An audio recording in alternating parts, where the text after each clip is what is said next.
Good evening, everybody, and welcome to another presentation as part of the Berkshire High Peaks Music Festival, which is brought to you by Close Encounters with Music. My name is Carolyn Regula, and I will be helping out as your host today. All of our sessions are being recorded and live streamed on YouTube as well. The master classes and lectures will all be available after they are live on the YouTube channel. So be sure to check out Close Encounters with Music on YouTube and subscribe so you know when all of our talks and master classes are archived.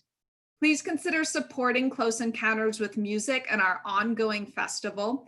Our mission is to engage the imagination of diverse concert audiences in a welcoming setting, to connect listeners to performers and composers, and foster the excitement and sense of community that live performance builds. We also strive to establish a comfortable listening environment and to turn performances into educational and artistically uplifting experiences. I will be including a link to donate to Close Encounters with Music into the chat window. You all can use this chat window to communicate with yourselves during the presentation. For questions for our presenter today, please use the Q&A feature at the bottom of your Zoom screen. I will be monitoring the Q&A window over the course of the talk, and we will be pooling all questions for the end. Thank you all so much for joining us tonight. We're so happy you're here. And to welcome you all and introduce our speaker, we have Artistic Director Yehuda Hanani.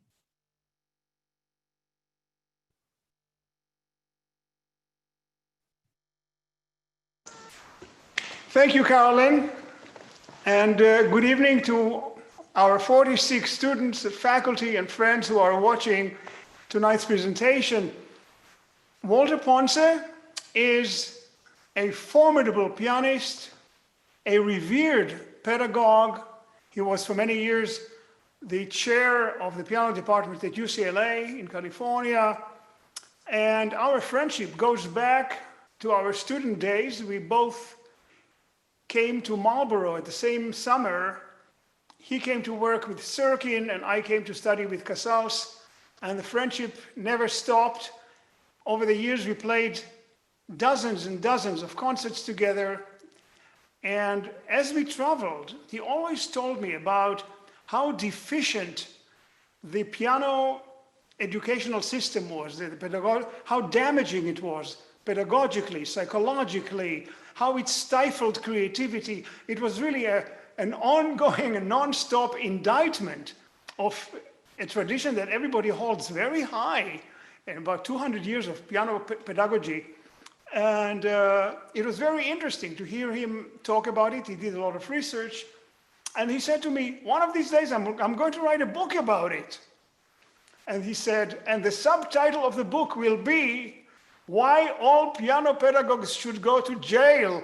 And I was thinking, oh my God, I hope that the publisher will not allow him to do this. Well, what do you know? The book just came out. I have a copy right here.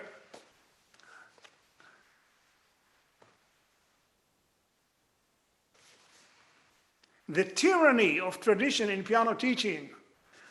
So it's going to be controversial, it's going to be fascinating and thought-provoking for sure. It's a great pleasure to welcome my lifelong friend and colleague, Walter Ponce.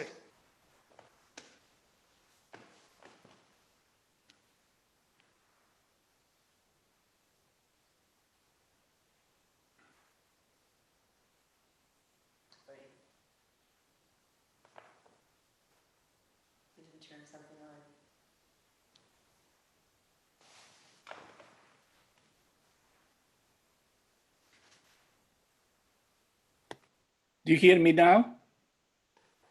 Yes. Okay. Do you hear? Yes. Okay.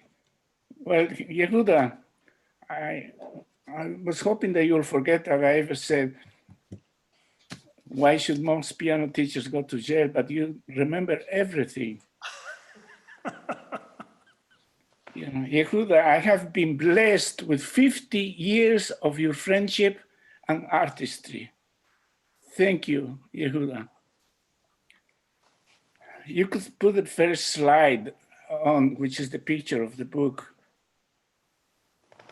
The picture you see is the cover of my book, The Tyranny of Tradition in Piano Teaching, a critical history from Clementi to the present.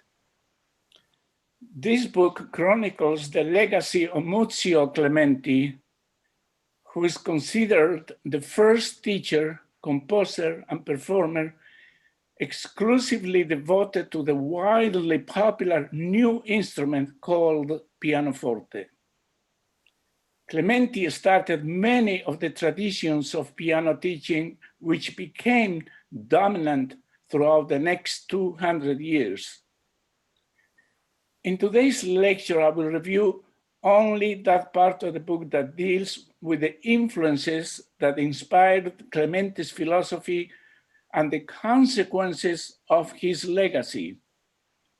In particularly, I will examine, slide 2, the genesis of cognitive impairment of piano teaching. This is the first chapter of my book, outlining a teaching philosophy that ultimately breeds students who lack the ability to think, to figure things out, or to make judgments or decisions on their own. I quote from my book, page 3. The fundamental mistake of traditional piano teaching is that the intellectual component, the use of the mind, is either marginalized or ignored. To compensate for this void, piano teachers have developed the customary substitutes, the rituals of mindless repetition for many hours, together with a perpetual leash to the authority of a piano teacher for an interminable number of years. This type of piano teaching has trained perhaps the majority of piano students to disable a substantial part of their mental skills. Ironically, this practice developed during a period we call the Age of Enlightenment. Central to Enlightenment thought was the use and celebration of reason. The Enlightenment sought to give humans the power to understand and improve their own condition and to achieve the goals of knowledge and freedom of the individual, which could ultimately bring some measure of happiness. These ideals of freedom of the individual led to political changes that diminished or undermined the influence of authoritarian institutions, including the nobility and the church. In contrast, and at the same time, piano teaching begins its authoritarian traditions.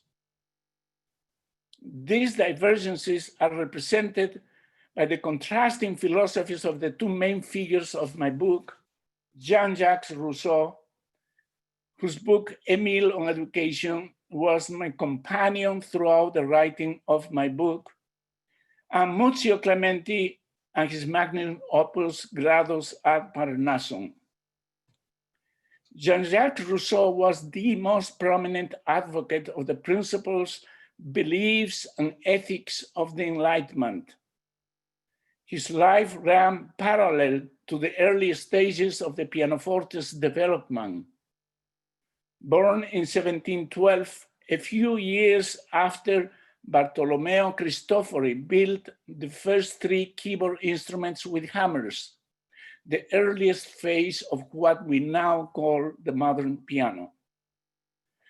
Rousseau died in 1778, a year after the enthusiastic letters from 21-year-old Mozart to his father Leopold on October of 1777, where he proclaims the exceptional quality of the Stein's keyboard instruments. Quote, "From now on," Mozart said, "I will only use Stein pianofortes." Thus, many historians use 1777 as the year when the pianoforte replaced the harpsichord as the main keyboard instrument at home.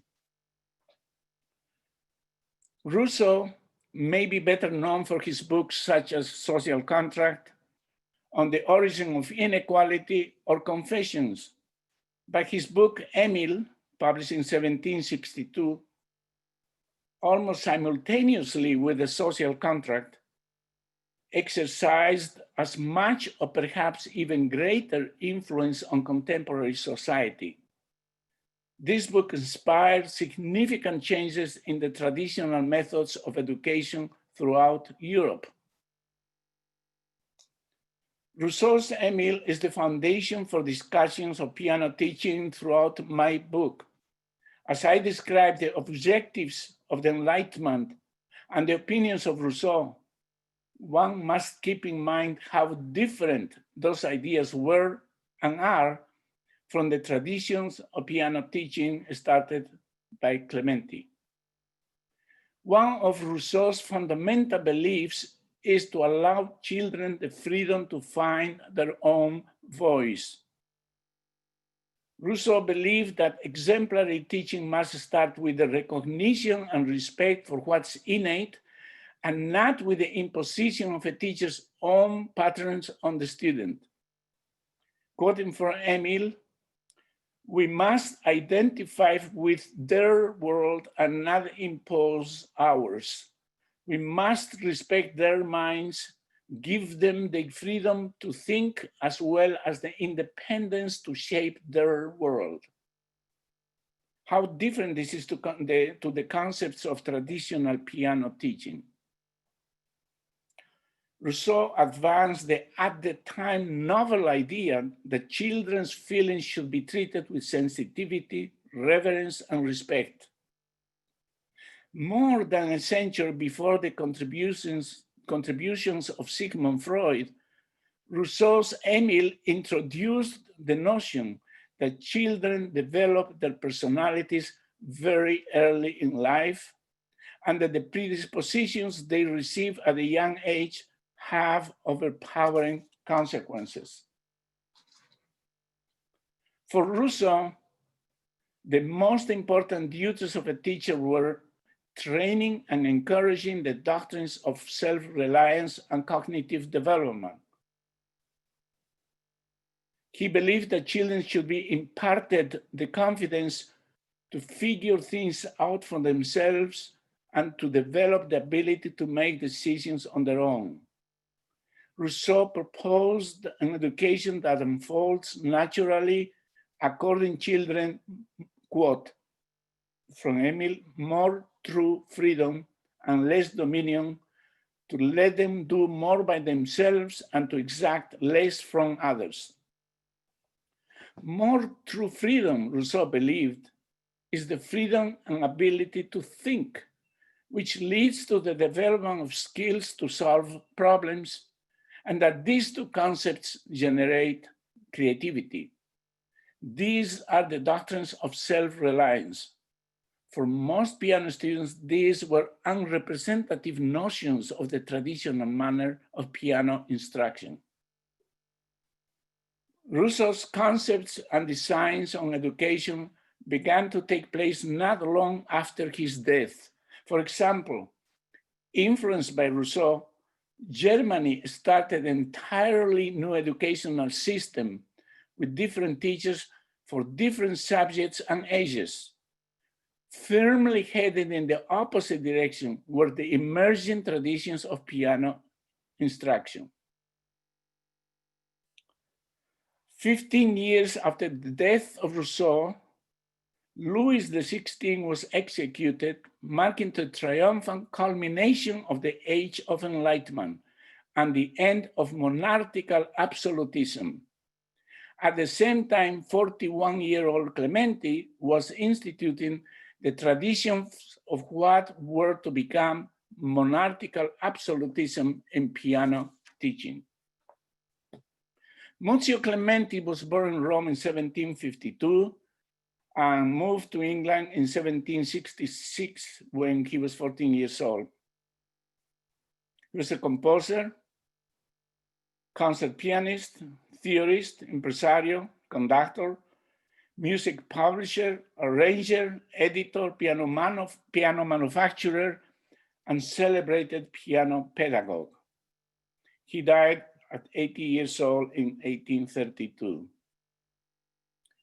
Both Rousseau and Clementi believed in social contracts, but these contracts are as different as day and night. The beginning of the 19th century marked the emergence of governments in the mold of Rousseau's social contract, the ideals of self-determination and increased freedom of the individual.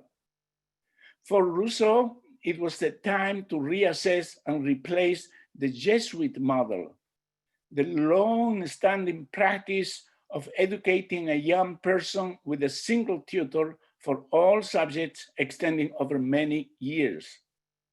In contrast, Clementi adopted a social contract based on the Jesuit model, where parents entrust the supervision and jurisdiction of piano instruction to the supremacy of one autocrat in a culture based on obedience and compliance. For Rousseau, a young person's self-determination and the freedom to develop his or her own natural aptitudes generates creativity. But for Clementi in London and later Czerny in Vienna, the teacher becomes the sole provider of creativity.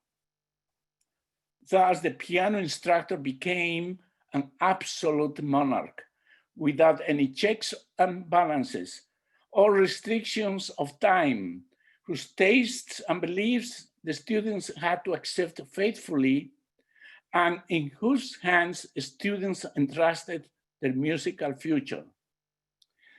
These were Clementi's doctrines of authoritarianism and of emulation of the teacher's creativity. I suggest that the three main influences on Clementi were the Industrial Revolution, to the writings of Adam Smith, sometimes called the father of capitalism. His famous book, An Inquiry into the Nature and Causes of the Wealth of Nations, is considered the first work on modern economics. And three, the philosophy of Jean Locke, particularly his writings in Some Thoughts Concerning Education. Locke, in my opinion, is the direct source of the theories of transfer of learning, which I will discuss later. First, the Industrial Revolution in England made possible greater mechanization and refinement of the pianoforte's complex mechanisms. Moreover, many German pianoforte makers moved to England, contributing to the explosion of pianoforte manufacturing and allowing more people to afford and buy them. In a country already captivated with the pianoforte, Clementi and his followers prospered immensely. The extraordinary increase of pianoforte manufacturing fueled a lucrative market for piano teachers. In Vienna alone, with a population of under 300,000 early 1800, there were already hundreds of piano teachers. Beethoven, in a letter of 1804, wrote, quote, "Vienna is swarming with piano teachers who try to make a living by giving lessons." Slide 10, please. Adam Smith, Clementi was profoundly influenced by Adam Smith's The Wealth of Nations. England became intoxicated with Smith's ideas. Clementi read this book in his mid-20s. It opened a new world to the energy and ambition of young Clementi. These are perhaps Smith's most famous words. Quote, "It's not the benevolence of the butcher, the brewer, or the baker that we expect out of dinner, but from their regard to their own interest to be profitable. We address ourselves not to their humanity, but to their self-love, and never talk to them of our own necessities, but of their advantage. In short, you will profit by providing what people want most." This concept became Smith's leitmotif throughout his famous book. Inspired by Smith's theories of supply and demand to generate the products most desired by society, Clementi became an ardent disciple of this new culture, immersing himself in the overpowering profit-making lifestyle of England. Clementi applied these models of wealth to the business of music with the honorable undertaking of satisfying the abundant demand from the pianoforte-crazed populace. Using these principles to gain power and influence, Clementi's profit motive overpowered lofty creative aspirations. Accordingly, Clementi became a sort of musical Walmart where everything you need is all in one place.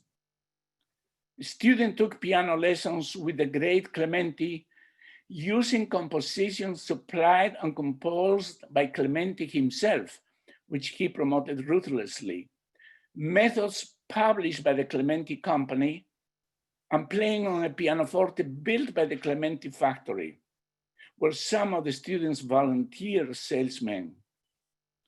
If a student became successful, Clementi could then serve as impresario, offering management and promotion with his powerful connections throughout Europe.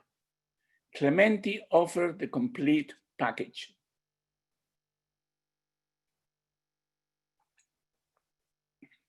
Leon Plantinga is a distinguished scholar, musicologist, who wrote an excellent and definitive biography of Clementi. The following are excerpts from Plantinga's book. Quote, "To some of Clementi's admirers on the continent, particularly in Germany, his gradual conversion from art to business seemed like a degrading capitulation to the materialism. But in higher English society, it would have been seen as a step towards respectability. Plantinga is mindful of Clementi's monetary priorities. Quote, "In most of Clementi's surviving letters, even the ones to his family, there is a disproportional large amount of talk about money. Most disconcerting is the attitude he showed towards composers like Beethoven. When the two composers finally came to face in Vienna in 1807, Clementi seemingly viewed the occasion only as an opportunity to strike a lucrative bargain. A third and decisive influence on Clementi's life was the English philosopher John Locke, particularly his opinions on education. Locke's philosophy had a defining impact on the thinking, customs, and behavior that characterized British society of the time. I suggest that the roots of Clementi's educational philosophy, proclivity for indoctrination and authoritarianism, derive to a great extent from John Locke's writings. Let's compare the philosophies of Locke and Rousseau, quoting their own words. From Locke's some thoughts concerning education. Quote, "I imagine everyone will judge it reasonable that their children, when little, should look upon the parents as their lords, their absolute governors, and as such, stand in awe of them. We must look upon our children when grown up to be like ourselves, with the same passions, the same desires. If therefore a strict hand be kept over children from the beginning, they will in that age be tractable and quietly submit to it as never having known any other. Locke used the word tractable, meaning docile, controllable, obedient, submissive. Rousseau has a completely different philosophy. As I quoted before, and I repeat, we must identify with their world and not impose ours. We must respect their minds, give them the freedom to think, as well as the independence to shape their world. Locke's influence was already established when Rousseau published Emile 70 years later. Actually, even more, because it was forbidden for many years because Emile was considered a heretic book. Rousseau's influence was just beginning. Rousseau proposed an education that unfolds naturally. Quote, let the germ of his character reveal itself freely. Constrain it in no way whatsoever. Sadly, the 19th century style of piano teaching is closer to Locke's prescription to inculcate discipline early. Quote, those, therefore, that intend ever to govern their children should begin it whilst they are very little, and look that they perfectly comply with the will of their parents. Be sure then to establish the authority of a father as soon as he is capable of submission and can understand in whose power he is. Jean Locke's philosophy is, in my opinion, to put mental blindfolds so that the student cannot see the world through his own eyes, a suffocating form of intellectual creativity. Rousseau calls it swaddling. I suggest that by mid-1800s, swaddling became the predominant style of piano teaching throughout Europe. Even today, this educational approach has not disappeared completely. As I mentioned before, Clementi's most famous work is Gradus ad Parnassum, still widely available today.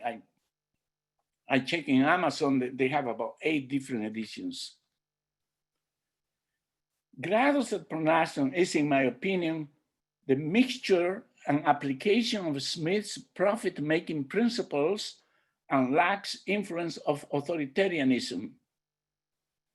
Following Locke's philosophy, the primary function of the piano instructor is to provide sensations to the empty state of the student's mind, essentially a white canvas. It's known as Locke's tabula rasa, upon which the teacher sketches the necessary experience and duplicates his personal design. This is obviously contrary to Rousseau's ideals of not discoloring a young person's naturalness with our own experience and personal design. In Clementi's musical translation of Locke's philosophy, every note, rhythm, fingering, dynamic, and mark on the score represent a sensation. In order to play a composition well, a method and a teacher had to exist to supply all the stimulus sensations, and thus it was the student's task to absorb them diligently. The method was Gradus ad Parnassum, and the teacher was Clementi. Accordingly, students did not need to practice so much work by Beethoven or agonize figuring out technical solutions, for they would have already found solutions by having practiced Gradus. Hence, the necessity of 100 studies containing the answer to every imaginable technical problem. Psychologists refer to this mental or physical transporting of certain knowledge from one context to another as the theories of transfer of learning. In my book, I talk about transfer of learning in much more detail. It's a very complex subject.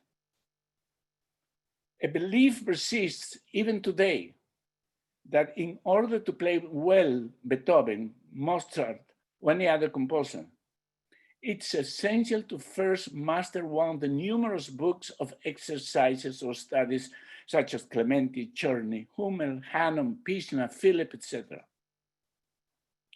This has been a near universal principle since Beethoven's death. The two musicians who contributed most to the dissemination of this belief were none other than Clementi and Czerny themselves. My experience of playing and teaching for many decades has convinced me that, at least in piano playing, this theory is largely false. The huge success and financial rewards brought by Gradus at Parnasson inspired hundreds of pianist composers to write and publish imitations of Gradus, striving to achieve comparable financial prosperity, affluence, influence, and power. I call this the Gradus complex, which continues unabated to this day, even in, or especially in, children's piano methods.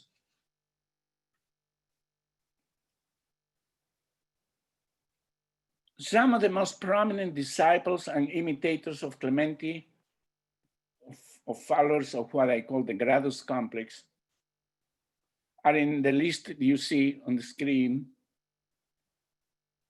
Johann Baptist Kramer studied with Clementi a couple of years, not too long. He was a wonderful composer, and Beethoven admired his music. But he's mostly remembered by his 84 studies, which were inspired by his teacher, Clementi. Johann Nepomuk Hummel was one of the most famous pianists at the time. He influenced Chopin, some of his concertos, Liszt, Schubert Wonder Fantasy. Schubert wrote that piece with Hummel in mind, even though it was commissioned by one of Hummel's students. And that's why the Wonder Fantasy is so difficult, because Schubert was thinking of Hummel. His last three sonatas, Schubert intended to dedicate to Hummel. He was an excellent composer. I played some of his chamber music. But he also wrote an atrocious book of exercises with a title that's one page long, so we all call it for short Klavierschule. Over 2,000 exercises in C major, both left and right, the same notes, which in my opinion destroys the mind. John Field studied with Clementi for many years. And one time, both Field and Clementi were touring Europe. And when they came to St. Petersburg in Russia, they had a big argument. And Field said to him, "You keep going, I'll stay here."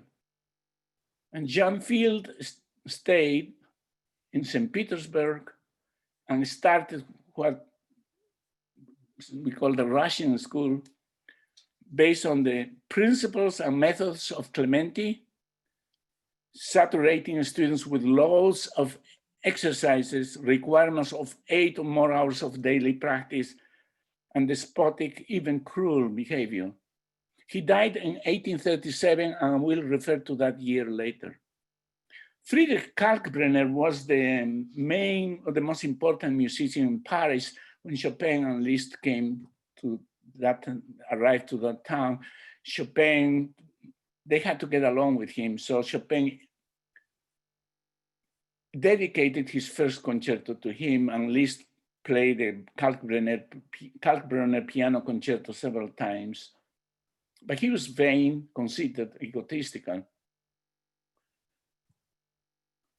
Karl Czerny is very well known. We don't have to say anything about him. Ignaz Moscheles was, in my opinion, the most talented of the group.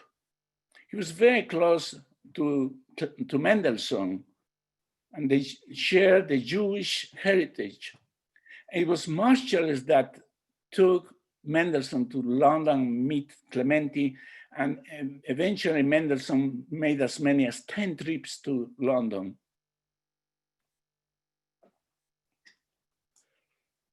The first 6 composers in this list were good or very good musicians, talented and well-trained composers.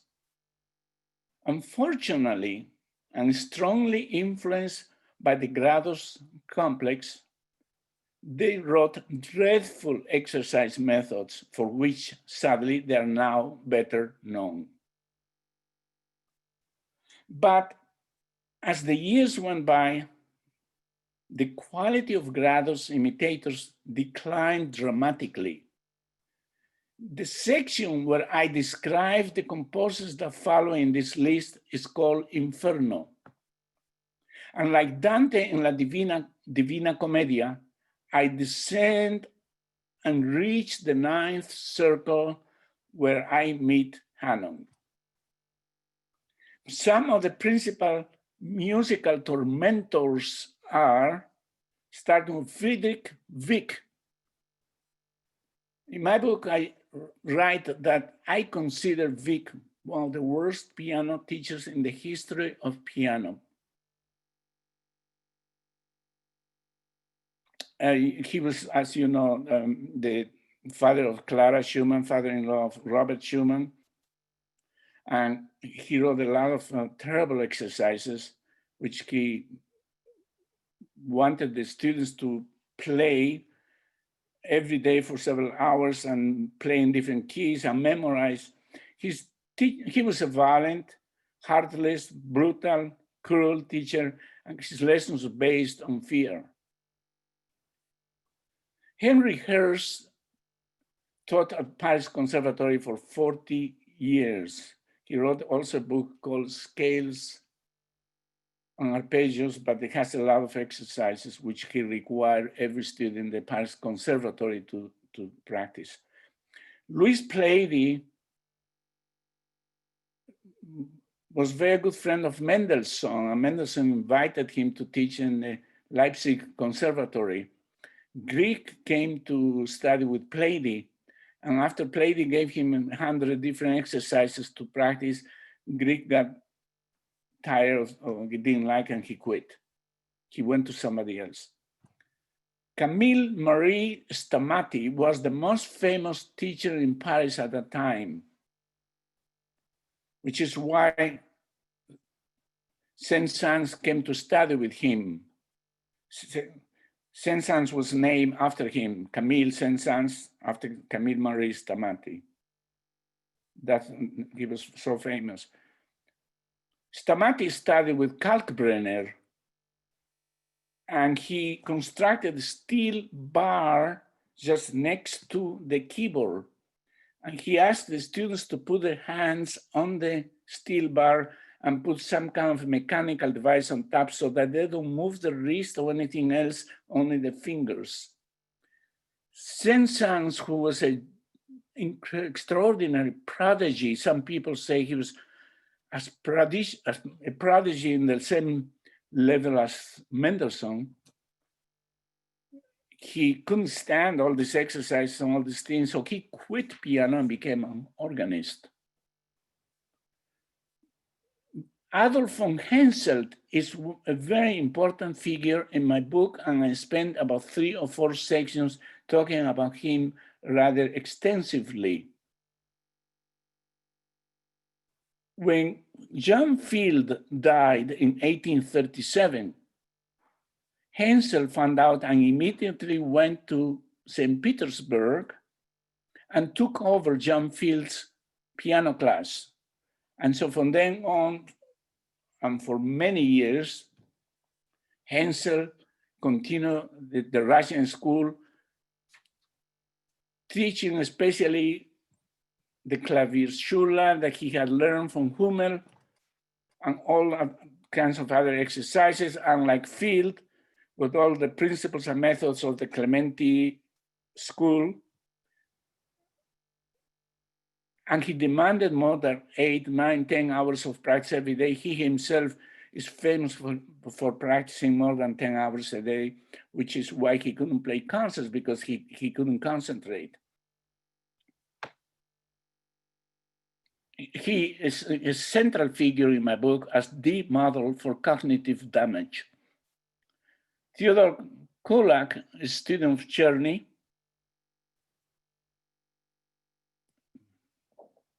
he wrote a book called School of Octave Playing. And then Charles Louis Hannon, relentlessly boring. Somebody wrote about his book, famous book, An Assault on the Brain. Joseph Johann Pichner wrote a famous book called 60 Progressive Studies. When I was in Marlborough, after my first performance, Serkin came to me and he said, "You must practice Pichner." I never heard of him. So when I came home, I got the book of Pichner and practiced for a few days and closed the book and never saw it again. I don't understand. It was popular at Curtis.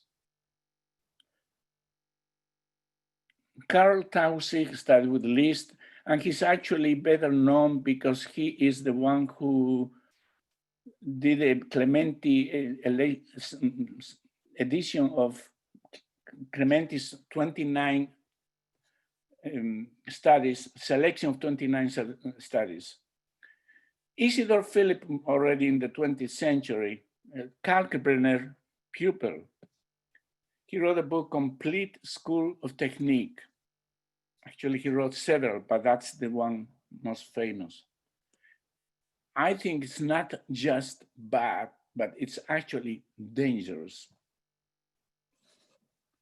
For many students, the consequence of blindly following these exercise books is cognitive impairment, the purpose of this lecture. All these composers of collections of exercises and studies work collectively to indoctrinate musicians with the theory of the transfer of learning. The notion that the strenuous workouts of mindless drills can be transferred to completely different work or composer, thereby granting a player a priori technical command of a new work. Every piano student wanted to buy, try, and practice these magical snake oil exercises that would allow piano students attain strong fingers and virtuosity. Gradus ad Parnassum and its countless imitators became best sellers. Notwithstanding Clementi's remarkable musical gifts and good intentions, his enormous power and influence proved mostly negative, excuse me, not just to those he taught, but to countless generations that followed, entangled in what I call the Gradus complex. The result is what I call the culture of cognitive impairment in piano studies. These are some of the consequences or outcome of the traditions of piano teaching. Learning by repetition, which is classical conditioning psychology. training that mirrors the training of domestic pets, excessive emphasis on hours of mindless exercises extinguishes the ability to concentrate. The result is the need for irrational amounts of practicing, largely introduced by Adolf von Henselt in St. Petersburg. In my opinion, asking a student to practice 6-8 hours a day or more is a human rights violation. Most humans have limited power of concentration. Even the greatest pianist, Richter, said that he never practiced more than 3 hours. The legacy of finger development as #1 priority of teaching, a culture that emphasizes technical development but neglects the meaning and message of the music, the indifference to images, descriptions, representations, impressions, etc. Then there's the obsessive requirement of exercises, that's transfer of learning. In my opinion, it's absurd to practice something very ugly in order to play well something very beautiful. Psychologists call this negative transfer of learning. The rituals and traditions of excessive, more than necessary, extreme practicing slow or very slow, which in my opinion actually intensifies technical difficulties. It's different when string players practice very slow for intonation purposes, something that we do not need in piano. This is a culture engrossed with virtuoso frenzy, virtuoso repertoire. A teaching that's disciplinarian, often abusive autocracy. Authoritarianism that led to what I call in my book, the age of meanness, roughly from about 1850 to 1950, a culture based on tyrannical, oppressive, and harsh methods of teaching. Indispensability of a teacher, studying 4, 6, 9 years with the same teacher. I ask, do you still need a babysitter at 18 years old? So many years with the same teacher engenders a learning by emulation, imitation, and replication, permanently attaching a musical umbilical cord to the teacher because the student's own voice has been extinguished.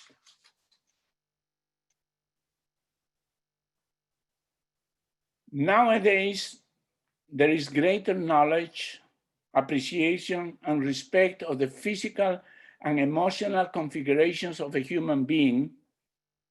There are wonderful teachers in every country. However, there are still too many teachers obedient to the tyranny of traditions in piano teaching, in some parts of the world, still the prevailing method of piano teaching. Thank you all for listening.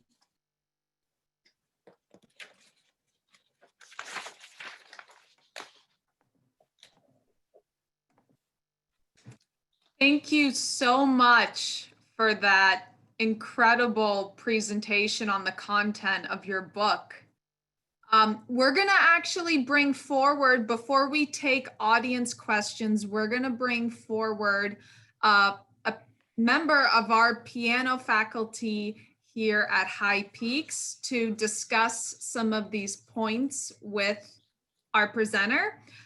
So I am going to welcome onto the screen to ask some of his questions, Alexander Starkman.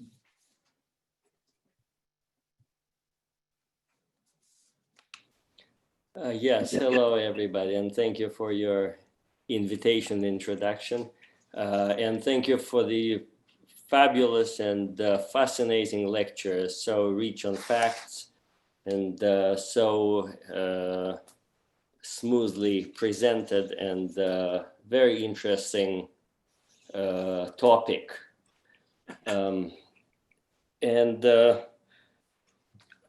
I have a few, well, I was really fascinated by hearing all all those facts, but on the back of my mind, there was always a question: if the whole situation with teaching was in such a horrible shape and in such an authoritarian way, do you think that our art would have survived all these hundreds of years, producing people like Beethoven, who studied with Haydn, and Czerny, who studied with Beethoven, and Liszt, who studied with Czerny, and so forth, until our days? It's actually not too many steps from Beethoven to our days. I think it's about five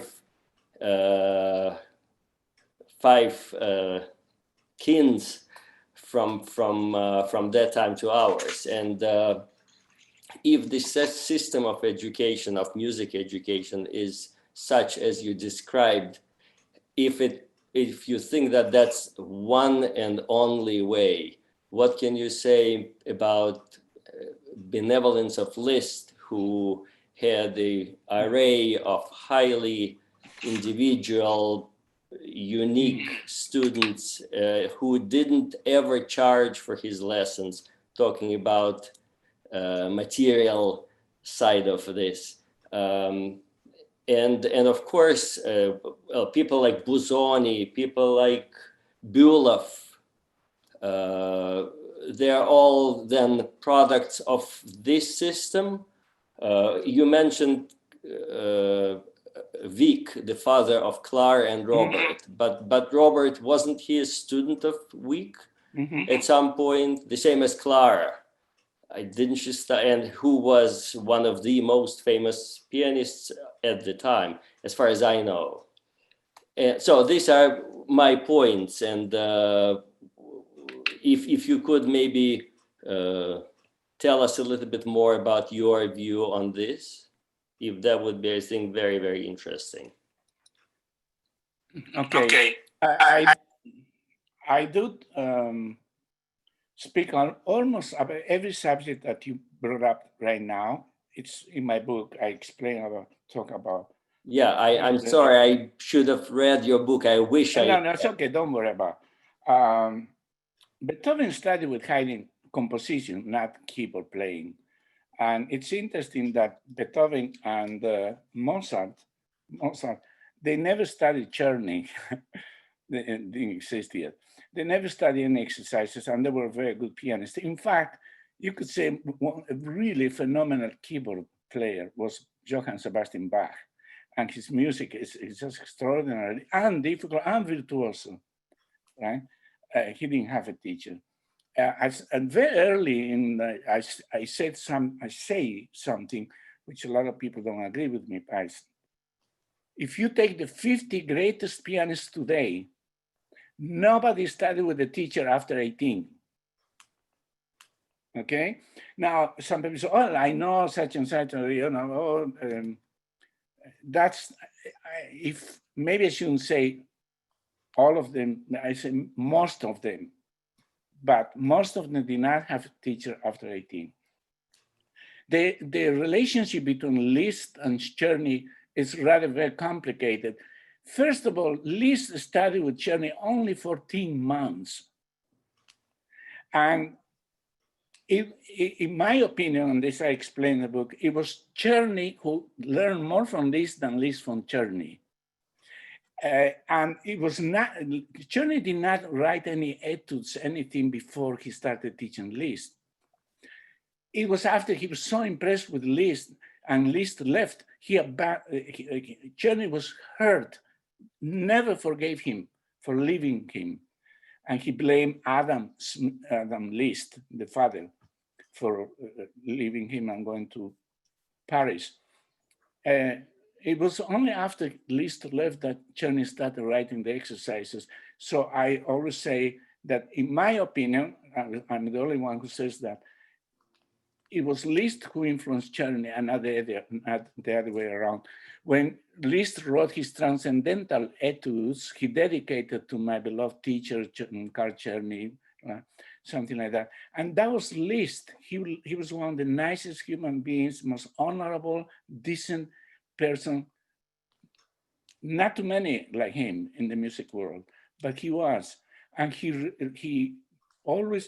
brought Czerny one time when he was famous to Paris, and Czerny wrote in his book, autobiography, something not very nice. Oh, if he only had not left with me, he would have been better.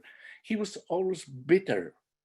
And also, Liszt did not follow Czerny's teaching faithfully. In fact, the Liszt great the Liszt biography, and I'm having a blank right now, the great biography today, they talk about the fact that somewhere in the middle of for 7 months or so, Liszt decided, I don't like it the way you are teaching me. I want to do a lot of good music.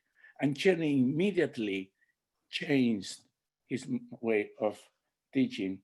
So it was Liszt, not Czerny. And a lot of the famous and great pianists are great and famous, not because they study with somebody. I always say they give too much credit to everybody. You know, when Van Cliburn went to Juilliard at 18, he was already a phenomenal pianist. He won the 11th Street competition very early in that.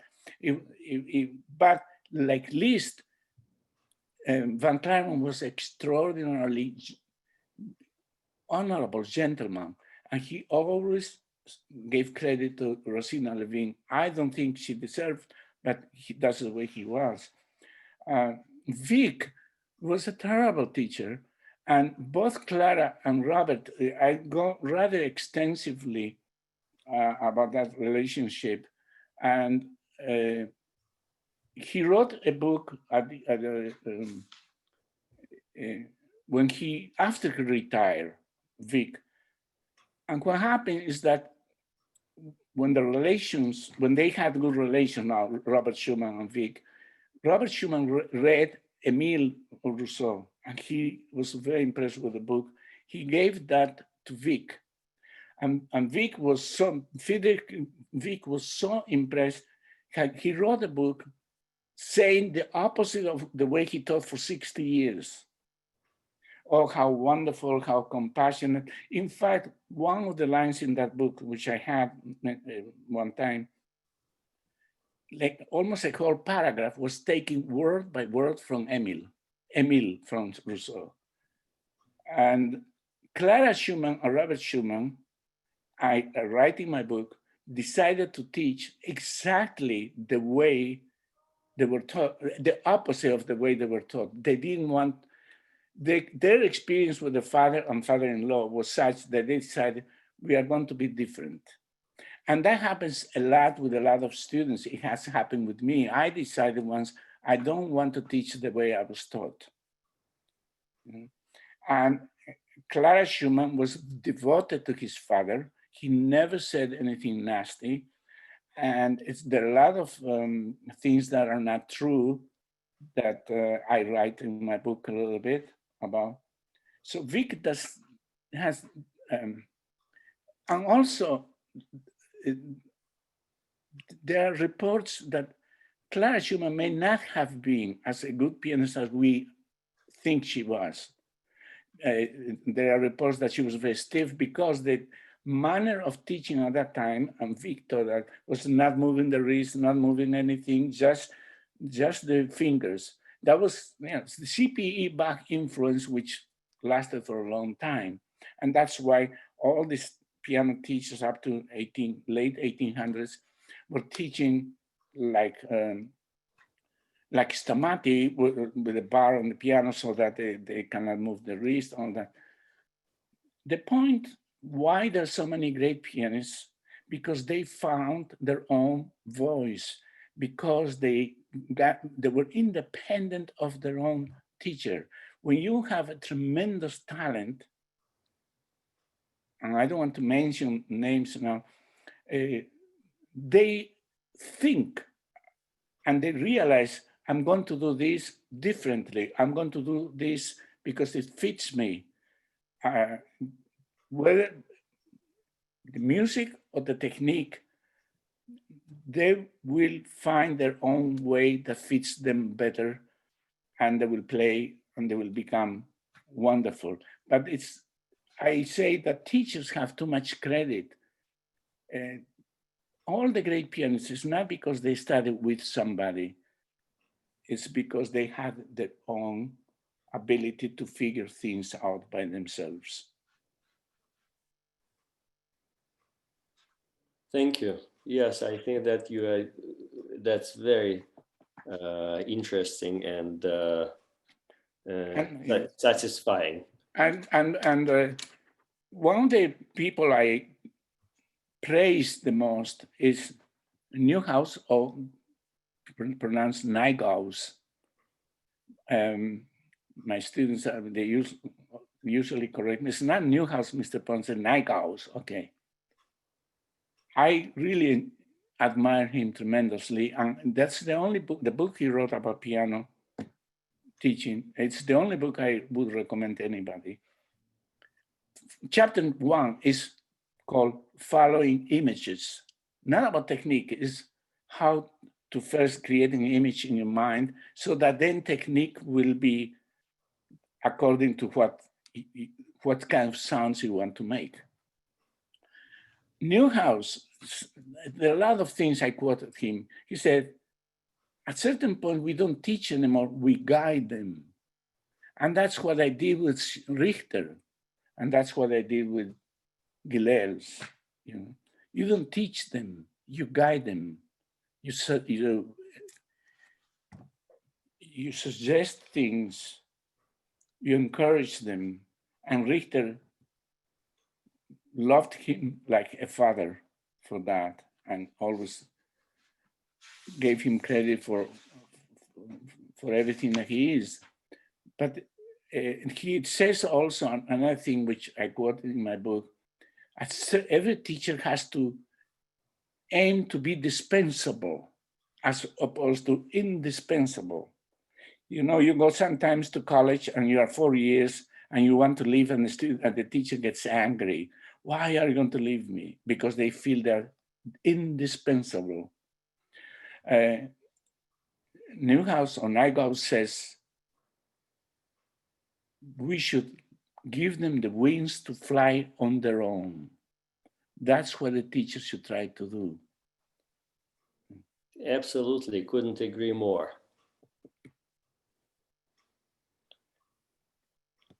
So what I'm talking about is not so much about the great pianists, that we have so many wonderful pianists,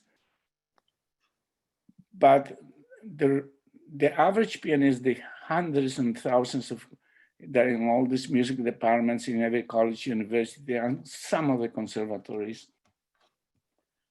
But if you are a pianist who has enormous talent, intelligence, ability to think independently, you will be a great pianist, regardless of who you study with. And I said two good examples, Rachmaninoff and Rao. Both had horrible teachers. And Rao, to the day he died, he loved Martin Krauss. That was his teacher. He's only studied with Martin Krauss maybe 4 or 5 years, and he died when Rao was 14 or 15. After that, Rao never studied with anybody. He studied with himself. But he always gave credit to Krauss. And they were able to survive the two teachers who were not very good. And it's interesting, in both cases, they never heard the teacher play piano. Rao or Rachmaninoff never heard their teacher give an example on the piano. What kind of a teacher will be that you cannot play piano? one of the things that I'm always amazed, I knew around, I studied with him 2 lessons. I loved him. He was assigned the transcendental etudes when he was 11.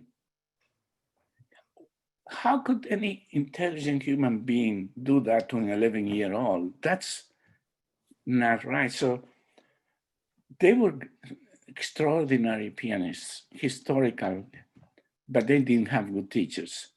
And I could say the same about a lot of other people whom I know are wonderful pianists, and the teachers were not very good. We always talk, another one you may have mentioned, Schnabel studied with Leschetizky. But Schnabel didn't like Leschetizky. And he, in his book, he hints about a lot of things. And the fact that Leschetizky had about 1,600 students in his lifetime, according to Schnabel and others, not only him. How many of those, about 10, became super famous, extraordinary pianists? What happened to the other 1,550? That's a nice question to ask. But Schnabel did not have good memories of him. Paderewski couldn't stand him. And there are books about the Leschetizky method that were written by 2 of his students, which I don't think they represent Leschetizky's method, but Schnabel was an extraordinary, great pianist, musician, but I don't think that, I said at a certain point, Schnabel did not learn Beethoven from Leschetizky, who learned from Czerny, because he studied with Czerny, who learned from Beethoven. Schnabel learned Beethoven from Schnabel. A good point. Walter, I really hate to interrupt and interject, but we actually have some audience questions Go ahead. that I thought might be nice to give them an opportunity. And Starkman, if they inspire any thoughts of yours that you want to ask afterwards, go for it. Okay. From our audience, we have the book claims that in Mozart versus Clementi contest, Clementi won. In many other books, including Schoenberg's Great Pianist, the claim is that there was a tie. Mm-hmm. Where did you find this information about Clementi?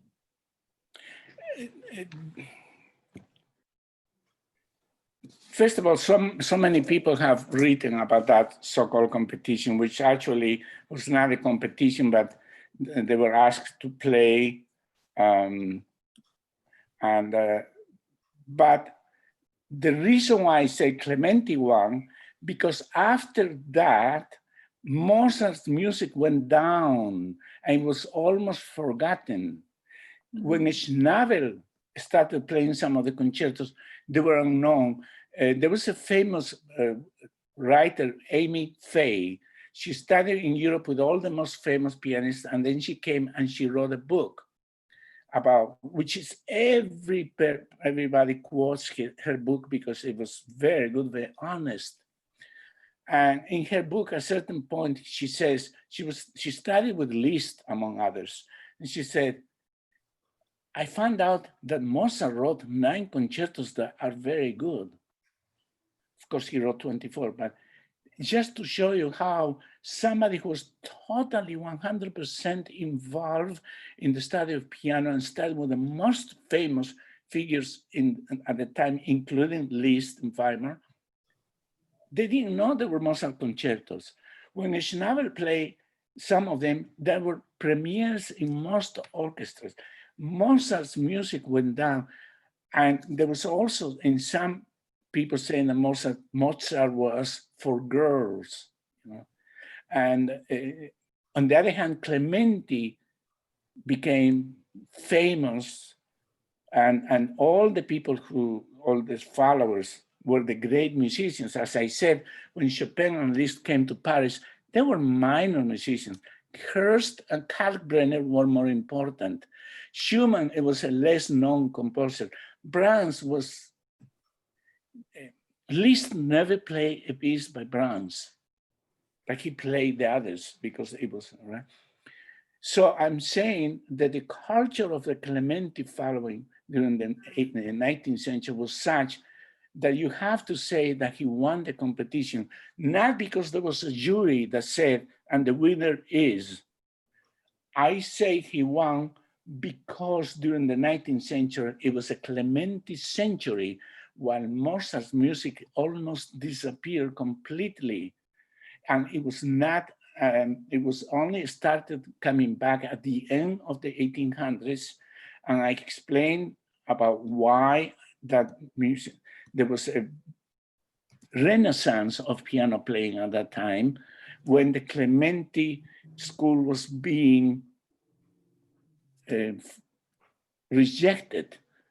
And it's at that time that a lot of things began to appear. Mozart, late Beethoven, compositions that have never been heard, such as Goldberg variations. After that, everything was the virtuoso, the Hummel, the Hurst, the concertos of all the people I mentioned in the list, Moscheles, etc.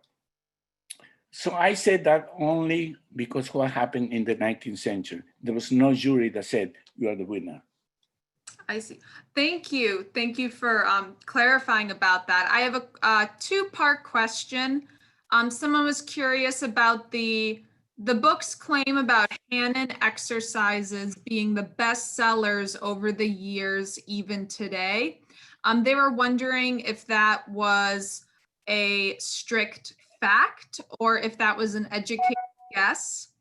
And this same person wanted to know, in your opinion, what is our way out of this sad situation with teaching that you described? So they want to know about the Hanon exercises, and in your opinion, what is our way out?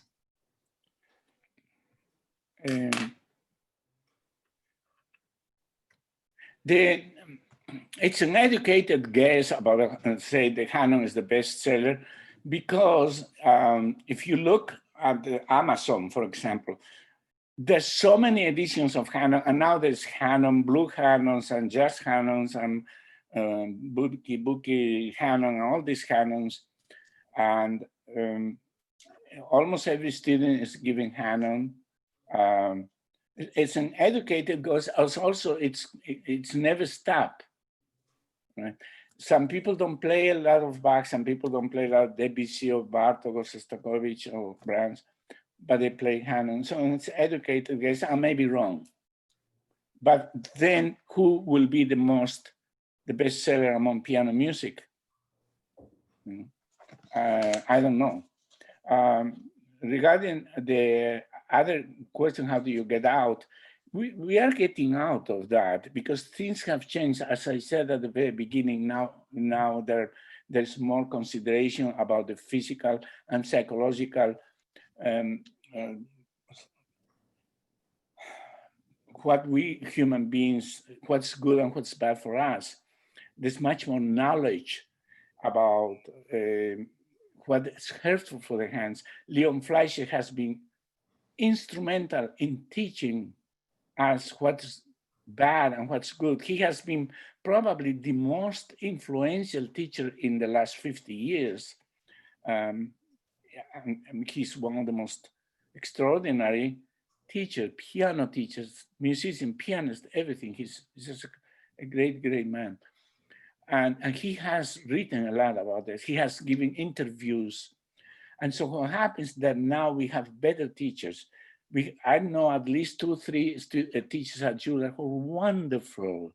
At least one, I don't know all the teachers, so I'll say at least one at Curtis that's wonderful. I know some teachers at Peabody who are wonderful. There are more and more people are beginning to think differently. It's because the same thing what happens with women.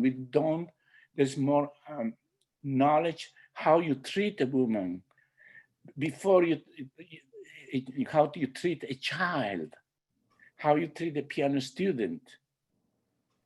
There's more understanding of the psychological damage that is possible when you are despotic and when you are not understanding of human nature. We are getting out, but it's not everywhere. And we have especially good teachers in the United States and in some other countries, in Germany, in England, in France, and even Japan. But some other countries, like South Korea, still has a lot of these old traditions.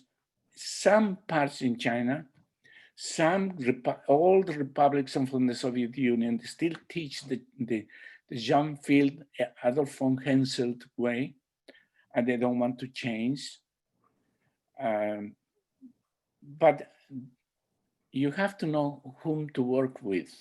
And you have to, I said in my book at the very end, the 10 signs who will be a good teacher or who's not going to be a good teacher. Thank you. Our last question from the audience. Aru's teacher died when he was 16 or 15, and he said that was the best thing that could happen to him. Say that again, could you repeat? Aru, A-R-A-U, thank you. His teacher died when he was 16 or 15, they weren't sure, and they say, and he said that was the best thing that could happen to him. I don't know if I said that in my book. I will not, when I was talking about Rao, I said that's one of the reasons why he became great, because at 15, he was forced to think by himself, that he had no teacher. He had nobody to tell him how to play. But as everybody knows that Rao had to use, both Rao and Rachmaninoff, they had to seek professional help. And at that time, early in the 20th century, when somebody went to psychologist or psychiatrist in its early, mostly psychologists, people did not have a good idea. They will be the rumors that a person's something's wrong with the person. So they have the courage, Rachmaninoff and Rao, to say publicly, I am seeking, I do have professional help. In fact, Rachmaninoff dedicated his famous second concerto to his psychologist. And Rao, to the last week of his life, had psychological help. And he felt that that was necessary.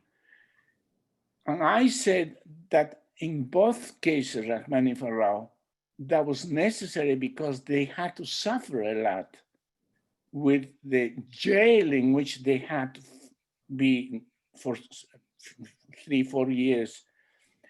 Both Rachmaninoff lived in the house of that teacher, and Rao lived next door. So they would completely control about everything they did, whom to visit, what to play, how many hours to play, at what time to start practicing, what music to play, what concerto to play, whom to meet, what to eat, everything, what to dress. And so they both had to seek help. And I think that Rao, by being free after Krauss died, it forced him to think and to figure things out for himself.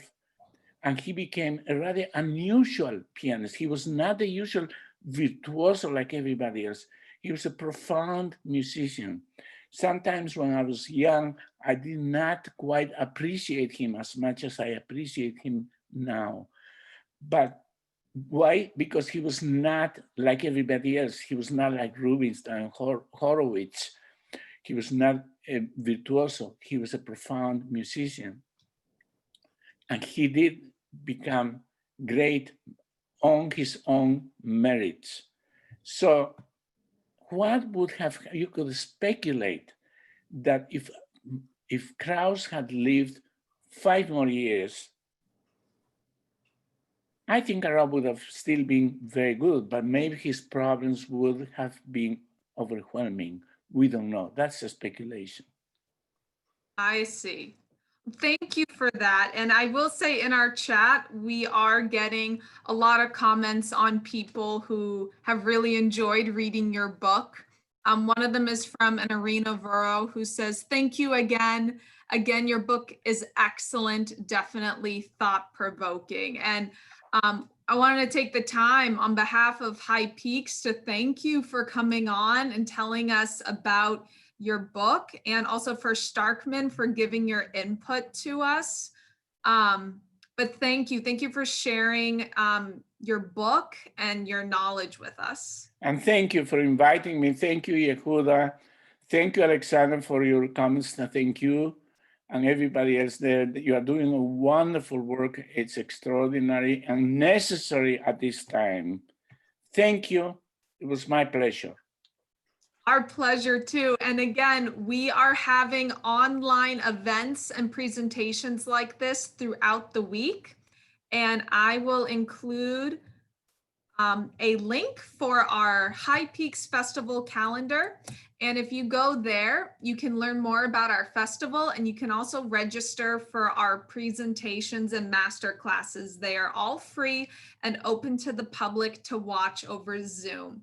Thank you all so much for joining us tonight. We hope to see you tomorrow for some more talks, and enjoy the rest of your evening. Thank you. Thank you. Thank you.